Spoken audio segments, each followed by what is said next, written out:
ഇങ്ങനെ തന്നെയാണ് ഒരുവനെ കുറിച്ച് പറയുന്നത്. അവൻ സഹോദരന്മാർ നിന്ദിച്ച ഒരു പേരുണ്ട്. ഹല്ലേലൂയ. ഇതാ സ്വപ്നക്കാരൻ വരുന്നു. ആരാ? യോസഫ്. അവനെ കുറിച്ച് സഹോദരന്മാര് പറഞ്ഞ വാക്കെന്താ? ഇതാ സ്വപ്നക്കാരൻ.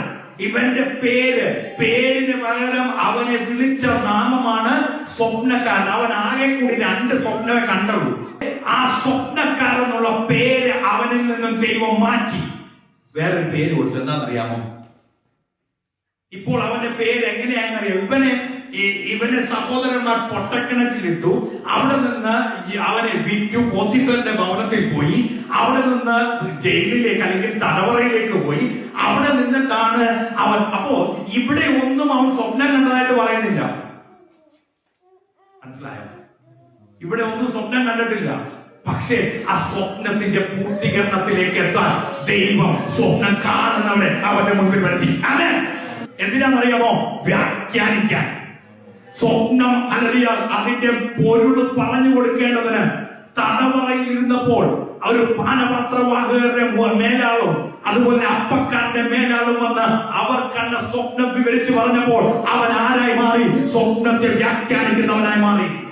നിന്നെ പരിഹസിച്ച് വിളിച്ച പേരിന് നിന്നെ കാരണഭൂതനാക്കി നിന്നെ അതിന്റെ അതോറിറ്റി തരുവാൻ ദൈവം മതിയായവനാണ്. ഇതുവരെ നീ പഴി കേട്ടിട്ടുണ്ടെങ്കിൽ, ഇതുവരെ നീ നിന്ന സഹിച്ചിട്ടുണ്ടെങ്കിൽ, നിന്റെ നിന്നയെ മാറ്റി അതിന്റെ മേലൊരു അതോറിറ്റി തരുവാൻ ദൈവം ശക്തനാണ്. ഏറ്റെടുത്തോട്ടോ.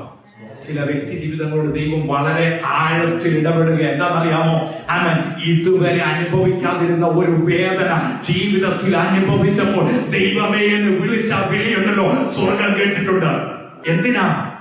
യോസഫേ, നിനക്ക് ഈ ഇന്റർപ്രറ്റ് ചെയ്യാൻ അല്ലെങ്കിൽ ഇതൊന്ന് പൊരുൾ തിരിച്ചു കൊടുക്കുവാനുള്ള കഴിവ് തന്നെന്നറിയാമോ? ദൈവത്തിന് ഒരു വ്യക്തിയെ കൂടി സ്വപ്നം കാണിക്കേണ്ടതായിട്ടുണ്ടായിരുന്നു. ആരെയാ സ്വപ്നം കാണിച്ചേ? ഫറവോനെ സ്വപ്നം കാണിച്ചു. ഹല്ലേലൂയ. അവൻ കണ്ടതായ സ്വപ്നം വിവരിച്ചു പറയുവാൻ ആർക്കും കഴിയാതിരുന്നപ്പോൾ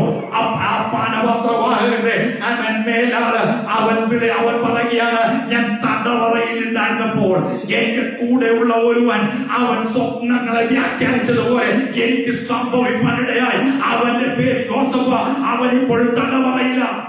അപ്പോൾ ഫറവോൻ പറയുകയാണ്, നിന്നെ അല്ലാതെ മറ്റൊരുവനെയും ഞാൻ കണ്ടിട്ടില്ല. എന്നെ കേൾക്കുന്ന പ്രിയമുള്ളവരെ, ഒന്ന് തിരിഞ്ഞു നോക്കണം. ഈ 2 വ്യക്തി ജീവിതങ്ങളെ, യോസഫിനെയും ദാവീദിനെയും ഒന്ന് എടുത്തു നോക്കുമ്പോൾ നമുക്ക് മനസ്സിലാകും എന്താണ് ദൈവിക